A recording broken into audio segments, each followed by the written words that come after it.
Hi guys, எல்லோரும் எப்படி இருக்கீங்க? நல்லா இருக்கீங்க? நானும் நல்லா இருக்கேன் காய்ஸ். இன்றைக்கி நான் வீட்டில் இட்லிக்கு ஊற வச்சுருக்கேன். ஊற வச்சு நைட்டே ஊற வச்சுட்டு காலைல எழுந்திரிச்சி அரைச்சின்னு இருக்கேன் ஃப்ரெண்ட்ஸ். இது பார்த்திங்கன்னா நான் வீட்டில் அரைச்சி ஒரு 3 மாதம் ஆகுது. வீட்டில் அரைக்கிறதே கிடையாது. ஏன்னா வேலைக்கு போகிறதுனால டைம் இருக்க மாட்டேங்குது. தொடர்ந்து ஒரு 3 வாரம் 4 வாரம் நைட் ஷிஃப்ட் செய்யணும். ரொம்ப உடம்பு டயர்டாகிடுச்சு. அதனால் ஒரு சோம்பேறித்தனம் வந்ததுனால மாவு வீட்டில் அரைக்க முடியல நண்பர்களே. வேணும்னா அப்படி டிஃபன் வேணும்னா இட்லி தோசை கடையில் வாங்கிப்பேன். சரி இன்றைக்கி அரைச்சிருவோம் அப்படின்னு சொல்லி அரைச்சி வச்சிட்டேன் ஃப்ரெண்ட்ஸ். நான் மாவு அரைச்சேன்னா கடையில் எல்லாம் அரிசி வாங்க மாட்டேன் ஃப்ரெண்ட்ஸ். ரேஷன் கடையில் கொடுக்குறாங்கல்ல பச்சரிசி புழுங்கலரிசி, இதை கட்டி வச்சுருக்கேன் பார்த்தீங்களா, அதுதான். மாதமான ஒரு 5 கிலோ வாங்கிட்டு வந்து வச்சுப்பேன். தேவைன்னா பச்சரிசியில் ஒரு 3 கிளாஸ், புழுங்கலரிசியில் ஒரு 3 கிளாஸ் போட்டு உளுந்து மட்டும் கடையில் வாங்கிப்பேன் ஃப்ரெண்ட்ஸ். ஏன்னா அது ரேஷன் கடையில் கொடுக்க மாட்டாங்க. ஃபஸ்ட்டு கொடுத்துன்னு இருந்தாங்க, இப்போ ஸ்டாப் பண்ணிட்டாங்க.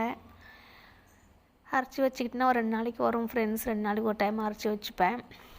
இனிமேல் சோம்பேறித்தனப்படாமல் அரைச்சி வச்சுக்கணும். ஏன்னா அரைச்சி வச்சா தான் நல்லது. கடையில் ஃபுட்டு வாங்கி தின்னக்கூடாது. கடையில் இருக்கிற மாவு நாங்கள் வாங்க மாட்டோம் ஃப்ரெண்ட்ஸ். ஏன்னா எங்களுக்கு தெரிஞ்சவங்க மாவு கடை வச்சுருக்காங்க. நாங்கள் அதனால் பார்த்துருக்கோம் அவங்க அரைக்கும் போது. அதனால் நாங்கள் கடையிலலாம் மாவு வாங்க மாட்டோம் ஃப்ரெண்ட்ஸ். மற்றவங்களாம் எப்படி அரைப்பாங்களோ தெரியாது. ஆனால் நாங்கள் ஒரு கடையில் பார்த்தோம் ஃப்ரெண்ட்ஸ். அவங்க எப்படி தெரியுமா, பழைய மாவுலாம் அப்படியே மிக்ஸ் பண்ணுவாங்க, புது ஃப்ரெஷ் மாவில் மிக்ஸ் பண்ணுவாங்க. ஒரு நேரம் அந்த உளுந்து நைட் அரைக்கிற உளுந்து கல்லை கூட கழுவாமல் மறுநாள் அப்படியே அரைப்பாங்க ஃப்ரெண்ட்ஸ். அதெல்லாம் நாங்கள் பார்த்துருக்கோம். அதெல்லாம் கடையில் மாவு வாங்க மாட்டோம்.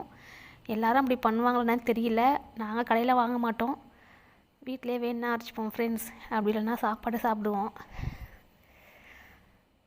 அவ்வளோதான் ஃப்ரெண்ட்ஸ். என்ன பண்ணுறது, வாழ்க்கையெல்லாம் இப்படி தான் ஓடிட்டுருக்கு. நீங்கள் எப்படி இருக்கீங்க? வீட்டில் எல்லோரும் எப்படி இருக்காங்க? ரொம்ப ரொம்ப கேட்டதாக சொல்லுங்கள். தொடர்ந்து என் வீடியோலாம் பாருங்கள், ஓகேவா? கிளைமேட் நல்லா மழை பெஞ்சிட்ருக்கு ஃப்ரெண்ட்ஸ் எங்கள் வீட்டாண்ட.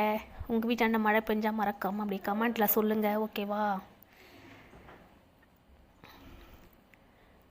ஓகே ஃப்ரெண்ட்ஸ், பார்த்து பத்திரமா இருங்க. Bye friends. நெக்ஸ்ட் வீடியோவில் பார்க்கலாம். பாய்.